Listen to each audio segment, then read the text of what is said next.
Jefferson, qual foi? Ô meu filho, como é que você tá? Você comeu hoje? Que cara é essa de abatido? Você já é branco, tá parecendo uma vela. Tô legal, mas tá tudo certo. Mandaram trazer uma quentinha ali do bar da loira, faz uns 10 minutos. Até lembrei da senhora. Tinha uma pessoa de escolher uma costela com agrião. Ô meu filho, que alegria saber que você se lembrou de mim. Se você quiser, eu faço uma costela em casa pra você. Foi rápida a lembrança, já passou já. E também não dá pra ficar comendo costela o tempo todo. Jefferson, meu filho, meu coração chega a disparar toda vez que passo por aqui e vejo você tão em perigo, meu filho. Por isso há tempo estou querendo conversar com você. Me escuta. Se os caras começam a subir e te pegam lá na estrada da Gávea, é um minuto pra te acertar. Não me aguento com você aqui, sentado nessa cadeira com esse trambolho no pescoço. Já falou, já? Eu sei me cuidar. E ninguém vai me atirar, não. Os caras que pagam têm deixado tudo no esquema. Não vê que a situação deu uma trégua? Tem uma hora ou outra que os caras destoam, mas logo volta ao normal. E mês que vem, eles estão dizendo que posso assumir uma... Como é que é a história, Jefferson? Você vai sair daqui da rampa e vão te colocar em outro lugar? Tô fazendo de tudo pra isso. Já dei meu tempo aqui como olheiro. Tô cheio já. Eles viram que eu sou de boa, que sou um bom soldado. Estão querendo que eu cuide da boca do larguinho. Estão só esperando os novinhos chegar já. Só que essa parada toda tá atrapalhando tudo. Não pode sair, tem que ficar ligado. Fico puto com essas coroas que saem por aí. Não tá ligado que não pode sair? Nego fode tudo. E você? Tá fazendo tua diária? Eu só tenho ido lá pra Dona Joana. Ela disse no início que não precisava, mas disse depois o contrário. Tenho que ir lá, né? Lavar as cuecas do seu André. Parece que ele não sabe tirar a roupa do cesto e colocar na máquina. Parece que cai a mão se fizer. Tu te liga, hein? Os moleques ficam dizendo que tu sai logo de manhã, bem cedo, e quando chega à tarde tu já sobe, cheio de bolsa. Você sabe que sou eu que faço tudo, né, meu filho? Não dá pra parar. E eu não gosto de ficar incomodando os outros. A Celinha pergunta, quando ela vai lá no Preço Bom, se eu quero alguma coisa, alguma carne, mas não é sempre que eu posso ficar dependendo. Subo a pé com as bolsas quando dá, de moto. O Pedro pegou esse coronga, sabia? É coronga, tia! Diz Gia, amigo e companheiro na escuta de Jefferson. E eu lá sei se é coronga, corona. Sei que o Pedro acabou pegando. Claro, né? Ele não para. Outro dia teve que levar uma encomenda lá na Rua 2 pra nós. Os mototáxis tudo vão se fuder, cara. Eles pegam esses caras tudo sem máscara, ficam pra cima e pra baixo. E ainda tem esse capacete que fede que nem gambá, todo suado. Se a pessoa não pega corona, pega sarna e piolho. Eu até cheguei a ajudar ele, Jefferson. Deu umas 5 passagens. Ele para por uns instantes e olha pra TV. No anúncio, vê a notícia de que o Enem foi adiado. E ainda não tem data. Ela percebe e solta, olhando com atenção. Lembra quando eu te levei pra fazer a prova lá? Não toca nesse assunto, por favor. Era teu maior sonho. Naquela época era fazer essa prova. Eu paguei até aquele cursinho. Eu já falei que não quero ouvir falar dessa merda. Vem cá, como é que tá a Gisele? Ela tenta mudar de assunto, tentando cavar mais informações do filho. Quase sem querer responder, ele diz, tá quase pra ganhar já. Eu tô mandando dinheiro pra ela. Tá morando lá na Rua 6. Queria poder te ajudar, meu filho. Gisele pode precisar de alguma ajuda na hora pra ver a criança, levar o bebê. Sozinha te garanto que ela não tá. A coroa dela até passou. Ficou mais calma. Tá com a ideia boa de ter um netinho. Mas ficou putaraça quando a Gisele falou que ia parar de estudar. Ô Jefferson, você também poderia sair dessa, meu filho. Deixa esse sonho pro teu neto. Agora vem cá. Eu que tô reparando, que bagulho é esse que tá na tua mão? Eu acabei de fazer. Resolvi pegar um bocado de pano que não usava. Ela fui eu pra máquina de costura. Toma. Ela abre o saco. Está cheio de máscara. Qual é? Tu acha que eu vou usar isso aqui? E ela, Rian, os moleques vão tudo me gastar. Pensa na Gisele, Jefferson. Pensa no teu filho. Tu fica na rua com esse fuzil enrolado como se fosse cordão de bicheiro. A máscara pode te salvar, Jefferson, e Jesus também. Pronto. Tava demorando pra começar. Se esse for o motivo da tua vinda aqui, a senhora já pode ir. Daqui a pouco tem que subir e dar o panorama daqui de baixo. Meu filho, pensa com carinho. Usa máscara. Vai ser melhor pra todo mundo. E pra você também. E se quiser, tem álcool aqui nesse saquinho também. Se adianta, coroa. Tá batendo tempo, conversa demais aqui. Deixa aí na mesa. É como os moleques querem. Rian, tem pra você também. Pô, tia, fortaleceu. E você fique bem, tá? O pastor outro dia falou que sonhou contigo. Manda ele se fuder. Calma aí, né, Jefferson? Tua mãe, rapaz, respeita. Fala, Rian. Deixa eu me ir. Tem um bocado de coisa pra resolver. Deus guarde, meu filho. Já é. Ela sai, descendo novamente a rampa. Rian olha e fala: daria tudo para que minha coroa não tivesse desistido de mim. Jefferson fica em silêncio, olhando para a imagem da mãe descendo a rua. Olá, olá, olá! Começando um Rabiscos emocionante, intenso, poético e de muita força, Jéssica Balbino. Tudo bem com você? Olá, Tadeu Rodrigues, tudo bem? Tô muito feliz com esse episódio. Eu tava ansiosa por ele. Olha, eu vou te falar há anos que eu tô esperando esse episódio do Rabiscos, viu? Nossa, é verdade.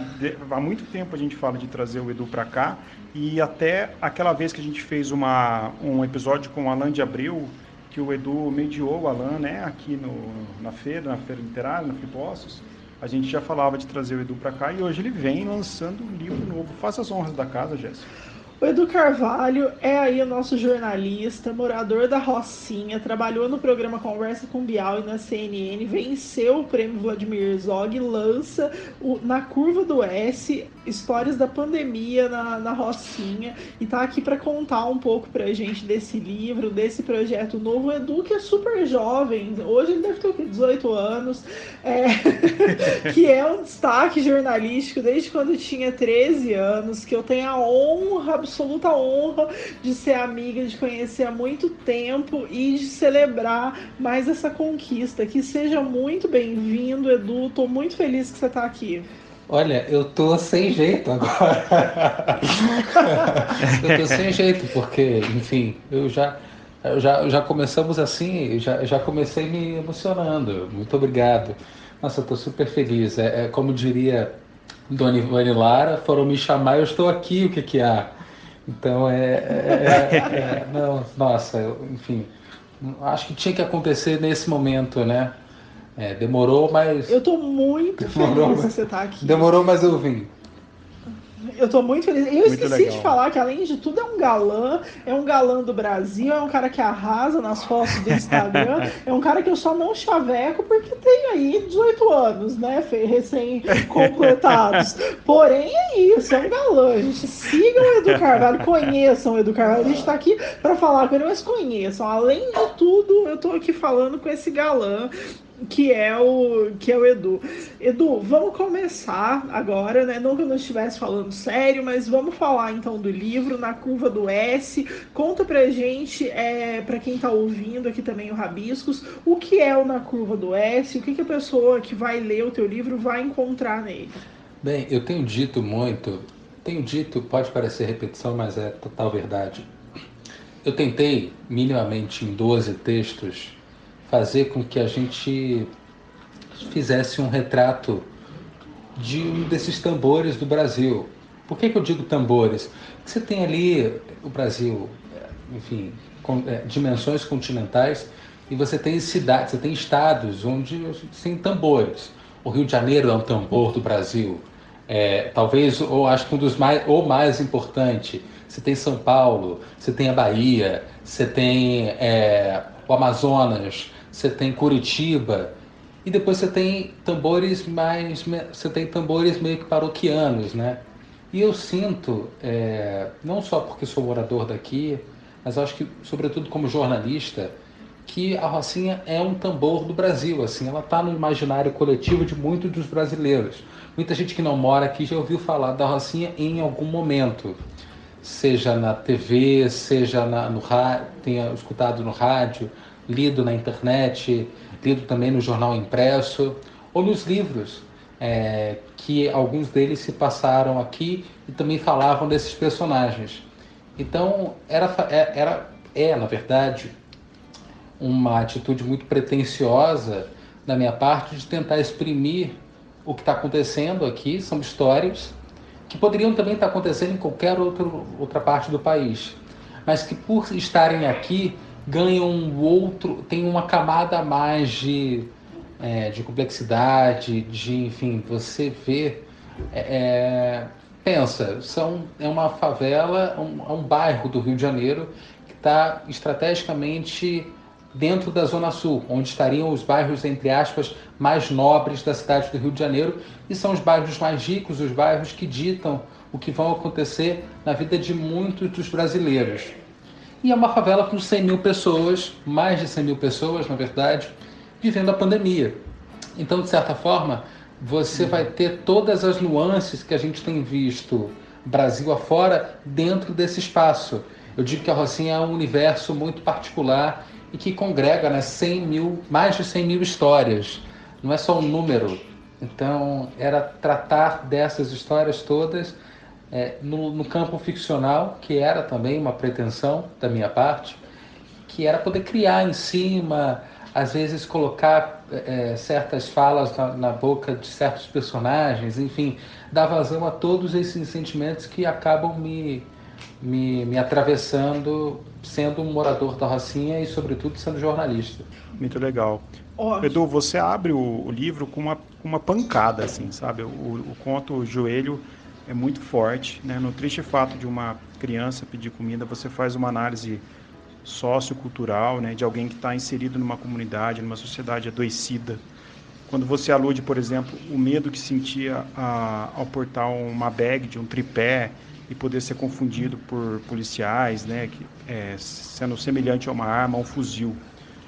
O primeiro conto, eu que li o livro na sequência e numa sentada só, parece que diz muito para o que se veio contar, sabe? Queria que você falasse um pouco dele, assim, dessa abertura que você quis colocar nesse conto Joelho. Como que foi esse experimento entre ficção e realidade e por que você optou abrir o livro com ele? Aí veio o spoiler, assim. Já falei não, veio o spoiler da minha parte. Esse conto, que, enfim... toda a história do conto Joelho, ela aconteceu. E ela aconteceu foi num dia, assim, foi exatamente, tudo aconteceu, tudo no mesmo dia. E eu fiquei tão impactado com aquilo, porque às vezes, veja bem, a gente tem uma dinâmica, uma atitude muito de normalizar certos tipos de situações, né? Essa dinâmica de alguma criança me pedir ou alimento ou dinheiro aqui na Rocinha, ela não acontece só comigo. E ela não aconteceu só uma única vez, ela se repete diversas vezes. E assim, é muito, sei lá, às vezes, eu chego a bater às vezes três situações dessa ou 4 durante uma semana normal, uma semana sem pandemia, onde eu estou saindo, chegando, eu estou, enfim, perambulando pela favela. Isso acontece muito comigo, seja chegando, seja saindo, seja também transitando, fazendo algo normal, indo no banco, indo na farmácia, no mercado. Isso acontece. Mas por tantas vezes acontecer, teve um momento que eu olhava para essa situação e eu falava, é normal, mas não é normal isso acontecer. Num país como o nosso, numa favela como essa, né, que eu disse, são 100 mil pessoas, a gente está tratando da maior favela do país, uma favela que está é um bairro que está dentro da região da Zona Sul do Rio de Janeiro. É uma favela muito abastecida, muito abastada, né, por chances inúmeras. Mas ainda assim, em 2020, você tem uma discrepância. Discrepância essa que quem mora vou usar esse termo, mas totalmente errado. Quem mora na costa da Rocinha, ou seja, nas principais vias, é quem tem acesso à saúde pública, é quem tem acesso ao mercado, quem tem acesso à farmácia, quem tem acesso ao telefone. E quem não mora, quando você começa a entrar de fato pelos becos todos, e que cada vez mais você vai ficando mais distante dessa veia-mãe, que é a Estrada da Gávea, e outras veias que circulam a Rocinha e que faz a ligação entre São Conrado, que é um bairro, abre aspas, nobre, e a Gávea, também outro bairro nobre. Quanto mais distante você fica da Estrada da Gávea, mais perto da desigualdade você se encontra. E quando eu fui perceber isso, não é que perceber, mas eu falei, isso não é normal, foi justamente nesse dia, que era eu chegando do trabalho, Na entrada da Rocinha tem muitas lanchonetes. E era uma criança que surgiu na minha frente, brotou na minha frente, assim. E tem um quê de que depois que você se torna tio, eu sou tio de 3, eu crio uma sobrinha. Depois que você se torna tio, ou você tem alguma ligação com alguma criança, você fica mais sensível a esse tipo de situação. Me dói, me corta o coração ver alguma criança com fome. Às vezes eu tenho que dar dinheiro, porque, enfim, é uma coisa até que eu trato no texto, que muitas vezes a gente vê muitas dessas crianças pedindo dinheiro e os pais acabam usurpando, né, utilizando dessas crianças para conseguir dinheiro. Mas me corta o coração quando vejo elas pedindo e não tenho como dar nada em troca.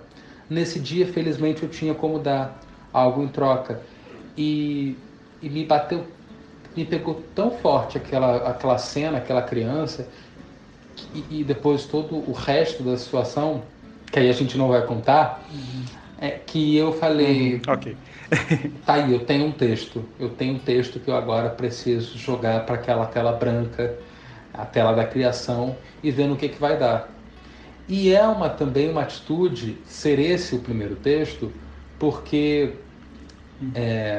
o livro, depois que você lê, eu acho que eu tentei fazer dessa forma. A gente começa com um texto, eu chegando na Rocinha. Eu peguei na sua mão, Tadeu, e te conduzi, eu fui te trazendo, eu fui subindo com você. E no último conto, a gente faz o inverso, eu desço com você de novo.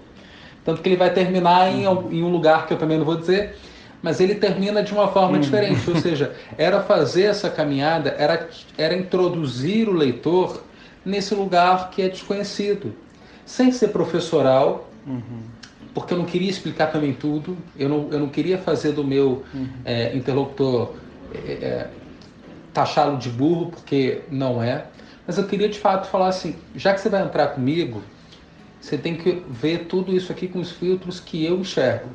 Então, você topa pegar na minha mão e fazer essa viagem? Eu vou te conduzir, vai ser legal.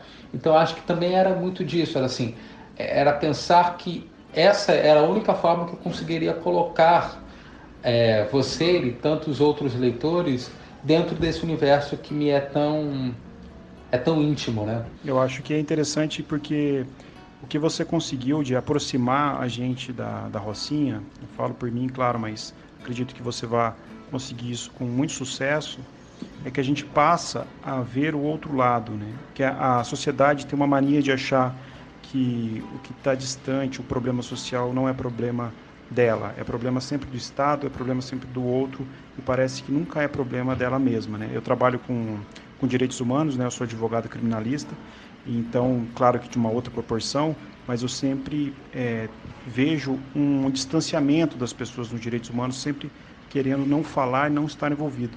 Quando você apresenta o livro justamente dessa forma, com que você falou, com essa angústia que você teve no conto, né, quem for ler vai ver, você traz uma história muito perto, e quando você tem essa história próxima, você passa a entender, a ser simpática àquela história, e passa a ter uma outra dimensão daquilo que a gente vê. Eu lembro que quando eu li o livro do Misha Glenny, o Dono do Morro, eu tive muito essa sensação, por ele ter ficado muito tempo lá escrevendo o livro, eu tive muito essa sensação. Então eu acho que você consegue ir na veia e atingir muito eu que estou em Minas Gerais, muito longe dessa realidade, eu consegui muito me emocionar logo na primeira página, e eu fiquei imerso com os demais contos, né, com o simbolismo que você usa o tempo todo, né, tem contos seus lindo, aquele Abre Alas, para mim é o conto mais bonito da Rocinha, do livro, então você consegue aprender muito. Eu achei muito feliz da sua parte. Não, e Tadeu, na verdade, era brincar com os sentimentos, não brincar com os sentimentos, mas saber de que forma eu poderia utilizá-los. Eu sabia que isso era uma pretensão minha, mas eu sabia que se eu usasse do sentimento para tentar chegar nas pessoas que não moram não vivem essa realidade, eu seria uma ação feliz. Eu acho que eu teria um certo tipo de vitória. Não uma coisa mais para me vangloriar, mas eu tenho certeza que eu tornaria esse universo mais próximo se eu fosse por esse caminho. Tanto que, nesse relato que você me traz agora, de que você, mesmo morando em Minas Gerais, etc., você conseguiu minimamente sentir muitas das coisas que eu sinto morando aqui. Você em Minas Gerais. E tudo isso por conta do sentimento. Eu acho que os sentimentos que eu despejei e que foram também me sendo despejados ao escrever, porque os personagens foram tomando, né, outras proporções e ganhando vida, e eles acabaram ditando o que iria acontecer ou não, mas os sentimentos foram fundamentais. Porque eu acho que é isso, é o único jeito de eu fazer você sentir minimamente o mesmo que eu. Eu não queria usar essa palavra, mas era a única forma de eu conseguir fazer com que você tivesse empatia, né? Que você soubesse minimamente o que eu sinto ao caminhar por todo esse território e por todas essas experiências. Muito legal. Edu, o que eu queria te perguntar é o seguinte, eu percebo que existe muito fetiche em torno da palavra favela, assim, né? Em torno do que é uma comunidade, em torno do que é a Rocinha, sobretudo, né? Com tudo que ela representa, com todas as questões que você já falou aqui e tudo mais. E aí eu queria saber como é que você lidou com isso na hora de escrever, como é que foi fazer esse recorte afetivo da Rocinha durante a pandemia e colocar isso num livro. Como é que você explorou essas vozes ficcionais e às vezes nem tanto ficcionais, mas tem alguma coisa de autoficção ali, né? De você meio que aparece entre os personagens.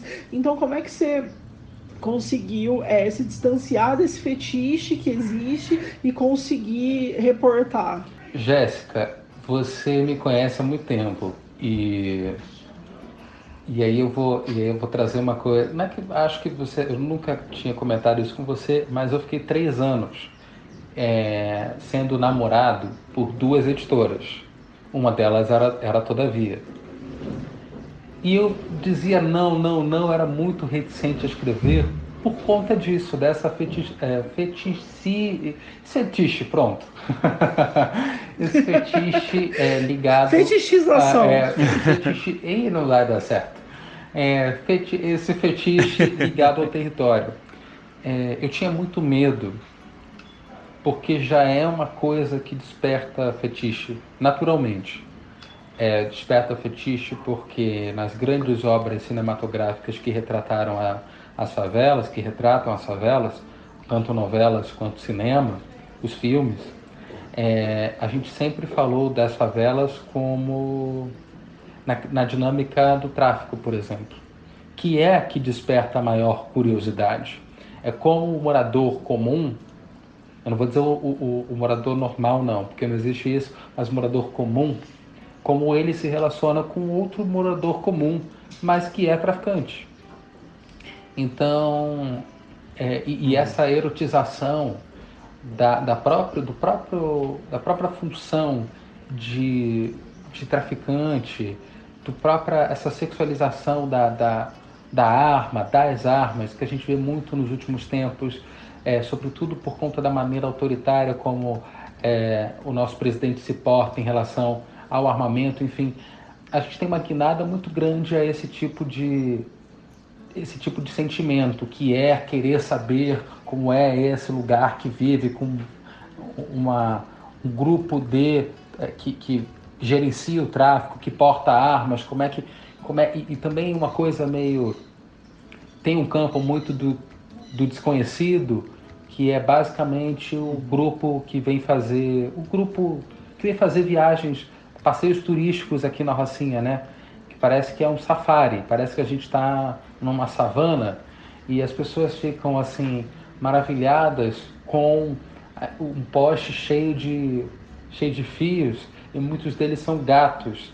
Então, nenhum problema as pessoas visitarem esse lugar, mas todo o contexto onde elas são inseridas vem dentro de um carro, como se fosse de fato você ir numa savana, senta ali e vai vendo tudo e vai ficando, faz caras e bocas ao encontrar com um morador normal que está vestindo, sei lá, uma bermuda jeans, uma camisa social tal qual essa outra pessoa. E aí, meu Deus, que diferente. Eu tinha muito medo de reiterar esses aspectos. Por isso que eu demorei muito tempo para escrever. Eu tinha muito medo, porque eu falei, eu não posso, eu também não vou mudar a roda, eu não vou mudar o rumo da história. Eu não vou apagar o que já fizeram das favelas há, sei lá, em 50 anos, mas eu posso fazer algo diferente. Tanto que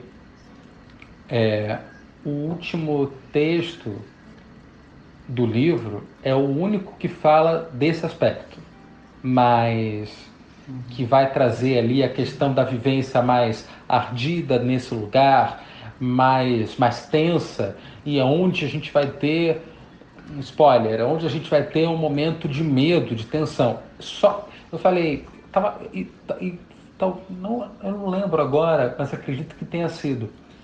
Foi o último texto que eu criei, porque todos os outros eu já tinha feito. Eu queria fazer, eu tinha muita vontade, mas eu não sabia como fazer,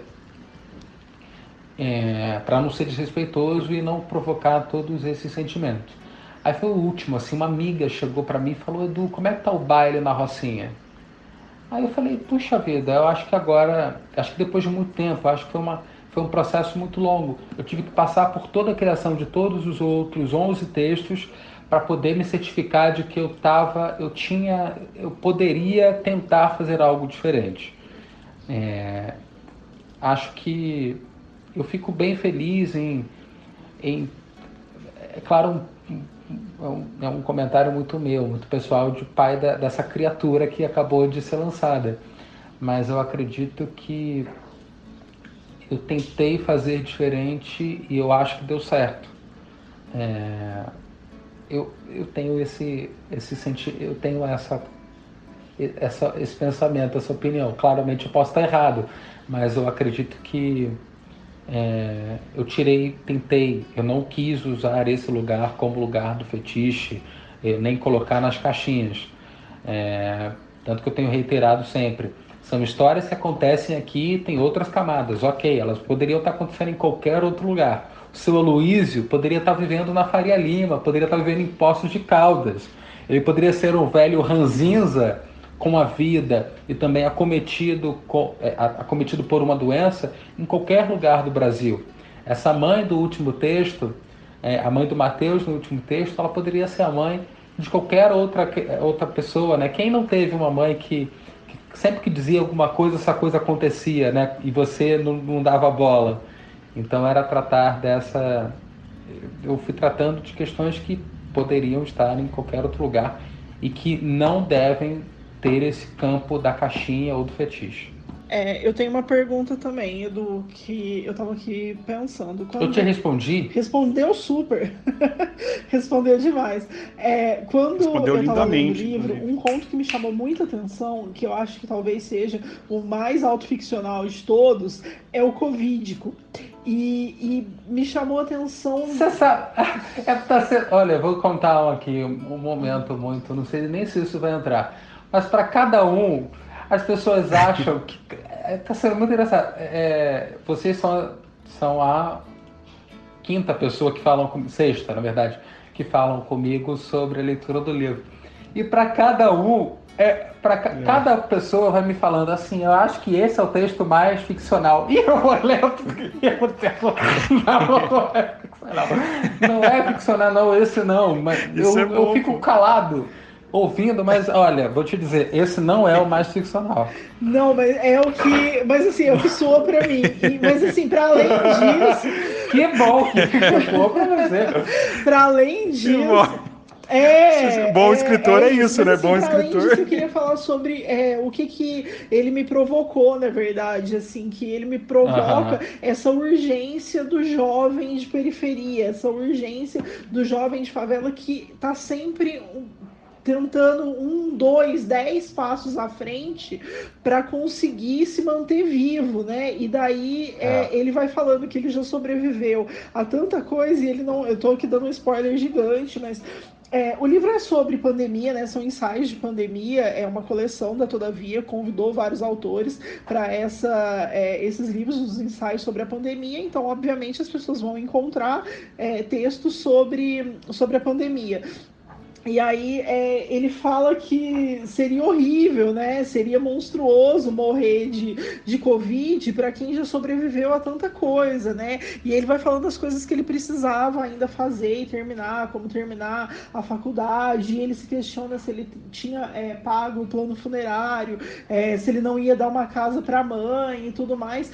E eu queria que você comentasse um pouco sobre isso, né? Porque eu sou uma pessoa que também vim de periferia e eu me reconheci muito nesse texto, talvez por isso eu tenha achado que ele era o mais autoficcional, porque eu me reconheci muito nesse texto e nessa corrida da vida, né, de você falar assim, nossa, eu já sobrevivo a tanta coisa, e na minha cabeça a impressão que eu tenho é que a Covid, hoje no Brasil, ela virou só mais uma coisa que mata, né, sobretudo na periferia, né, a pessoa de periferia, ela morre de tanta coisa que é violenta, né, tipo de bala, que encontra corpos, de doenças, de fome, de falta de assistência na saúde básica e também de Covid. Então eu queria te ouvir um pouco sobre isso. Não, foi justamente pensando nisso que eu quis escrever esse conto, muito em cima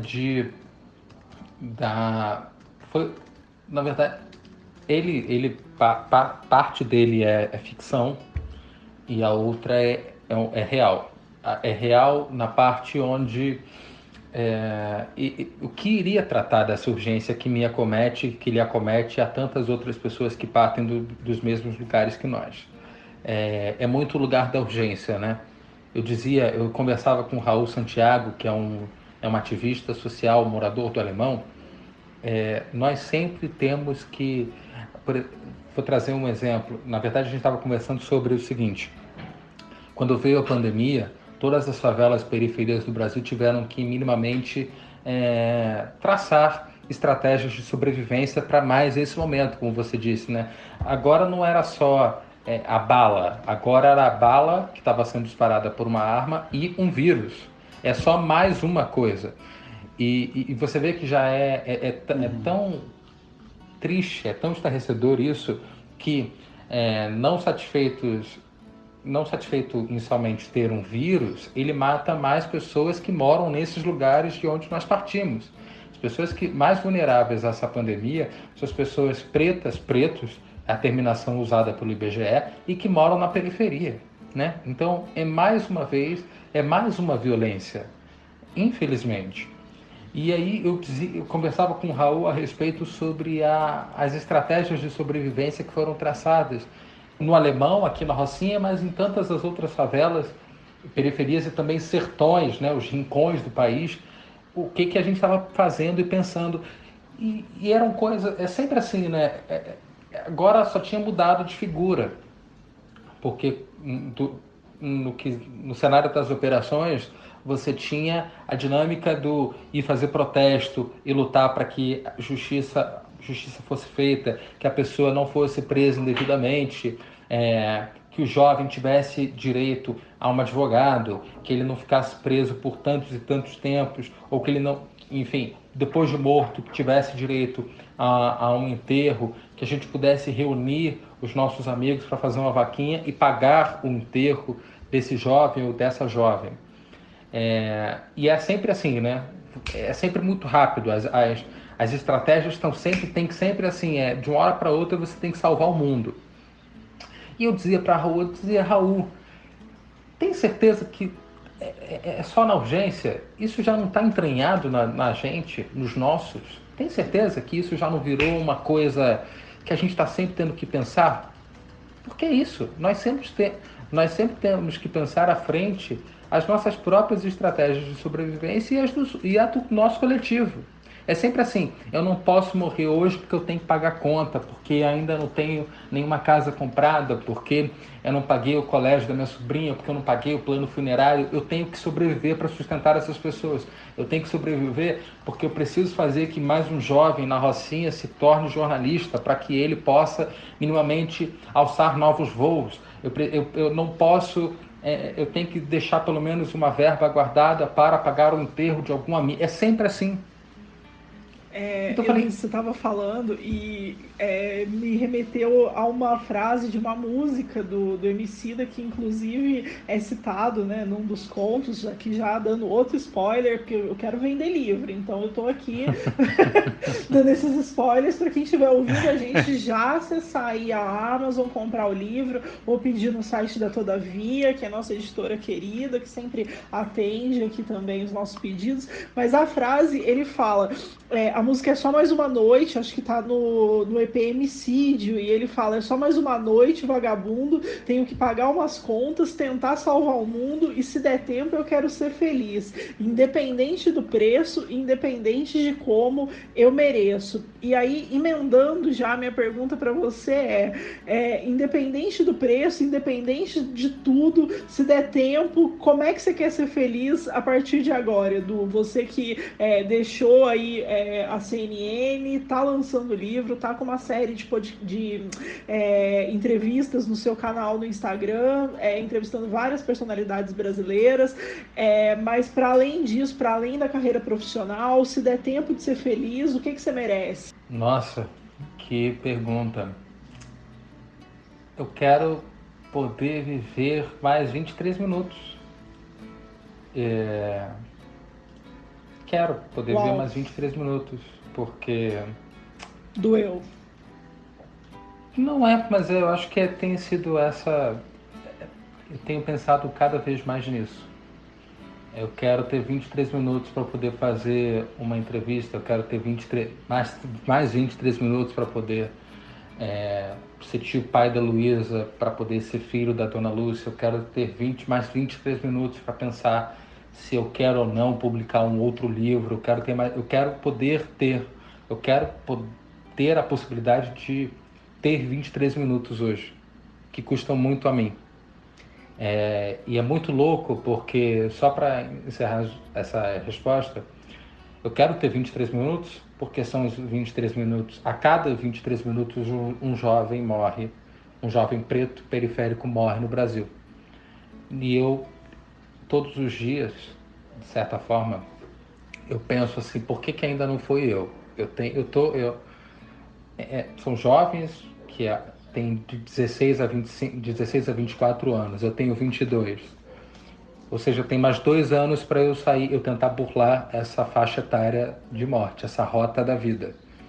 E é muito louco, porque recentemente aqui no Rio de Janeiro, uma organização chamada Casa Fluminense lançou um estudo fazendo uma análise de 10 eixos aqui no Rio de Janeiro.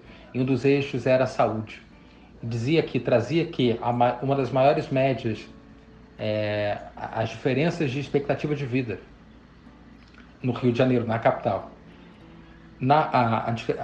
Quem mora em São Conrado, que é o bairro vizinho, o bairro nobre, quem mora em São Conrado tem chance de viver 23 anos a mais do que quem mora na Rocinha.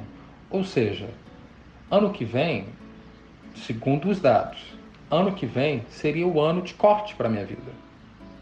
A minha vida já se encerraria, porque só quem pode viver mais de 23 anos é quem mora em São Conrado. E esse dado, ele piora, porque na dinâmica Rocinha e Ipanema, o número aumenta. As pessoas que moram em Ipanema podem ter 29 anos a mais do que quem mora na Rocinha, a expectativa de vida. Então, eu quero ter 23 minutos e eu quero poder fazer 23 anos, eu quero poder fazer 46, eu quero poder fazer 69, eu quero poder ter eu quero me trabalhar sobre o número 23.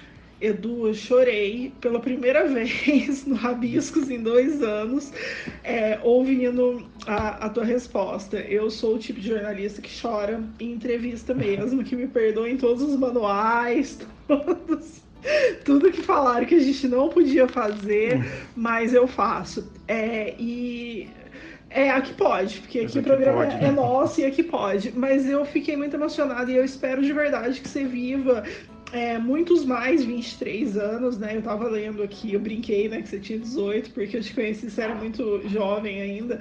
E que bonito isso. E espero que você viva, assim, muitos 23 anos mais, né? Você tem 22 e com uma trajetória que acho que em razão dessa urgência muito bem aproveitada, né? Eu nunca te vi desperdiçando uma oportunidade ou falando não para quando alguma coisa bateu na tua porta e era hora de embarcar nisso. Então, pessoalmente, eu te desejo Eu isso e eu quero. espero que a gente possa trocar muito ainda. Mas pode falar, Tadeu. Não, eu queria emendar, poxa, eu fiquei ouvindo o Edu falando aqui e minha cabeça foi a milhão, assim, né? Aquilo que eu falei de estar longe e ao mesmo tempo estar tão perto. Tem um conto, prometo que eu não vou dar spoiler, mas eu acho que retrata um pouco a posição do Edu, né? Enquanto hoje uma pessoa de destaque, uma pessoa que está aí lançando um livro, que está batalhando, que é o conto Abismos, que você faz um paralelo, vou falar minimamente aqui só para ter um conteúdo da minha pergunta, mas que você encontra um amigo de infância e você divaga sobre essa diferença atual entre você e ele, entre o seu reconhecimento e o reconhecimento dele, entre esse encontro na rua, você prestes a entrar ao vivo, você com uma história com aquela pessoa, e esse conto também me emocionou muito.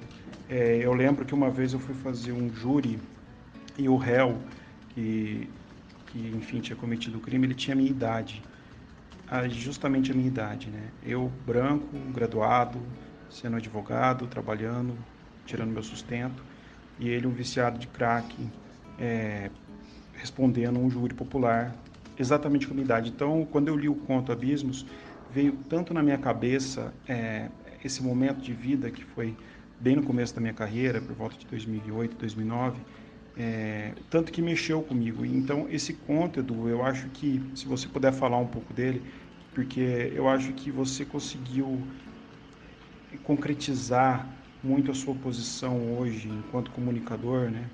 Enquanto pessoa que vem se expor, né? Para ter uma opinião, para produzir um conteúdo, num antagonismo com um colega, um amigo de infância. Eu queria que você falasse um pouco desse conto, porque acredito eu que vai fechar muito dentro dessa resposta passada que tanto emocionou aí.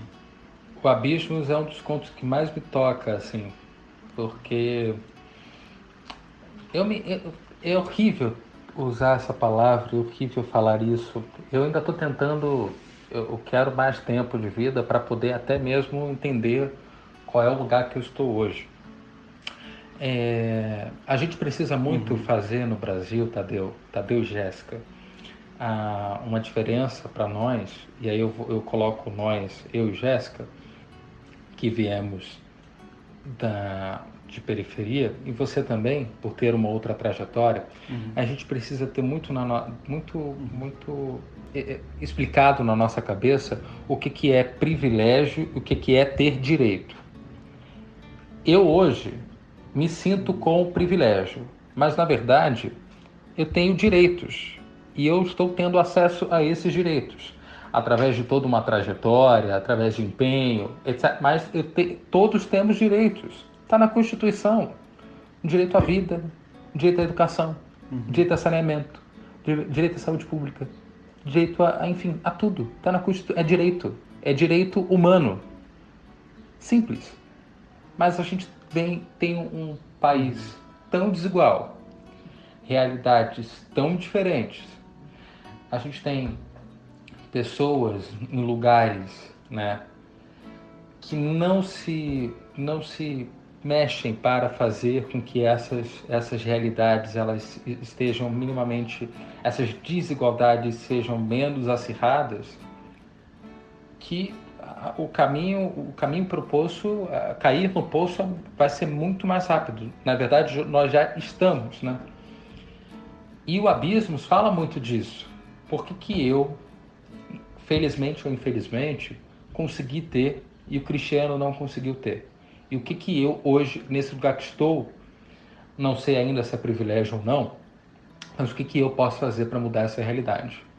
E não é só eu, é todo mundo que crê num projeto de país possível. Nós estamos aqui juntos porque nós acreditamos num projeto de país possível para todo mundo, que congregue A, B, C, D e E, e todo o resto do abecedário, que una todo mundo.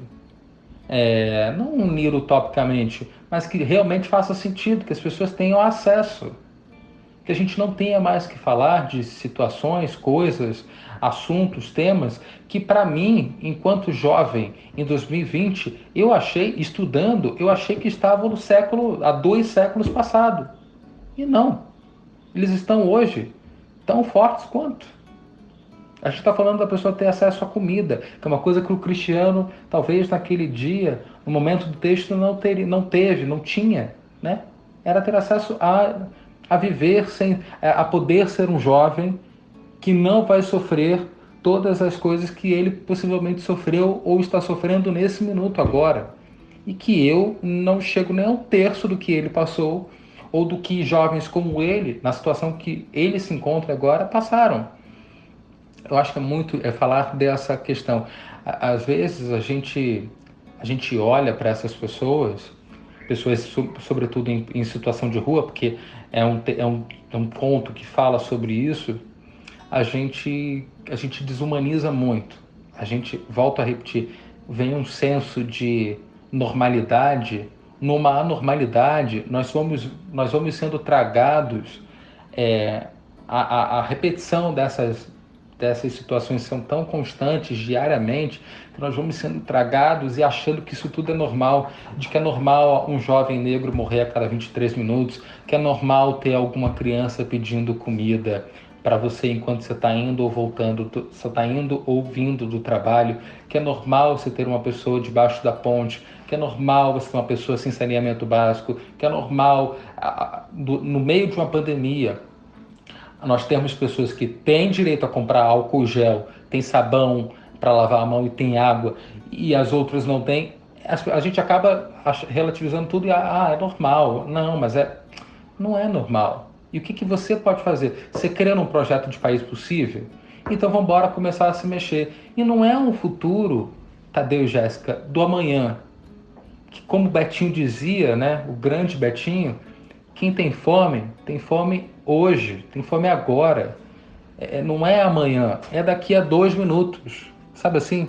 E começa de maneiras muito práticas. As pessoas falam, querem muito inventar a roda. Então vamos lá, você que tem possibilidade de ter uma empregada doméstica, uma cozinheira, pergunta para ela se o filho dela está conseguindo minimamente ter uma boa educação, se ele tem todos os livros que a escola pede. E não é só escola particular, não, escola pública. Se ele tem boas condições para que ele possa estudar, sobretudo no período da pandemia. Pergunta para o seu porteiro, pergunta para o guarda da rua, pergunta para aquela mulher que foi a sua babá, né, possivelmente, durante toda a vida, como é que ela organiza a vida dela, como é que estão as condições básicas de vida. Mudando essas pessoas, a gente já consegue mudar um pouco os cenários, a gente já consegue minimamente transformar o entorno, né? Acho que é disso, é falar das mudanças que impactam o entorno.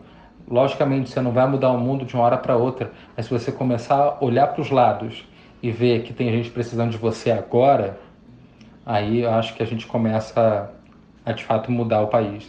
Edu, te ouvir é uma aula de humanidade, porque a troca que acontece nessa forma de tempo, através desse podcast, que atinge hoje milhares de pessoas interessadas em ler, em sair da caixa do senso comum, nos coloca perto de enxergar e entender o problema, seja ele social, seja ele pessoal, seja ele profissional.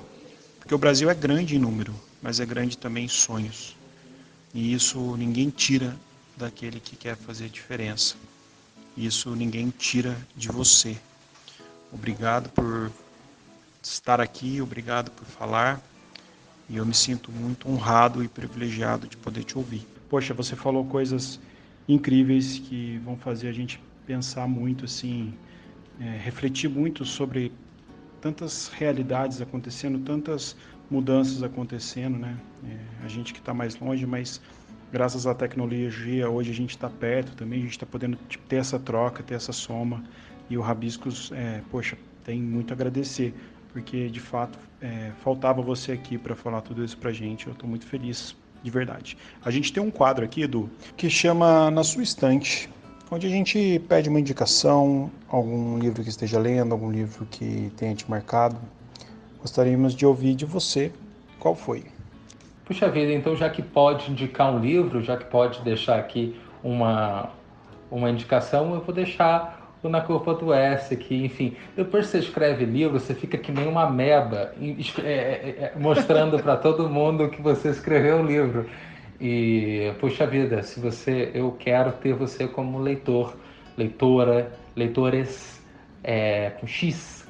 Acho que quero todos, todas, todos comigo nessa viagem pela Rocinha. E foi um prazer estar aqui no Rabiscos, é uma honra, eu fico muito grato de participar de um dos podcasts de literatura mais aclamados e generosos da podosfera. Super obrigado, é um prazer estar trocando com duas pessoas que admiro profissionalmente e pessoalmente. Edu, Agora eu tenho que fazer o segundo livro para voltar logo, né? isso, por favor, você escreva esse segundo livro, você, sei lá, conta as nossas histórias no Cariri em 2013. Eu não sei o que você vai arrumar, mas faça o seu livro. E queria te agradecer muito, tá? Por ter vindo aqui. Você conseguiu o que ninguém tinha conseguido ainda, que era fazer chorar no ar. Então, considere este um grande feito. Muitíssimo obrigada mesmo, todo sucesso do mundo com Na Curva do S. Eu tenho certeza que já é um sucesso, que já está sendo muito bem recomendado, muito bem falado, que a gente possa atravessar logo essa pandemia e voltar para os eventos presenciais para que você possa estar com a gente.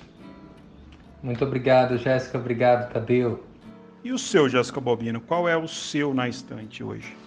O meu eu vou indicar Um Outro Brooklyn, da Jacqueline Woodson. É também um livro publicado pela Todavia e remete muito ao que o Edu fez, embora não sejam contos, é um romance.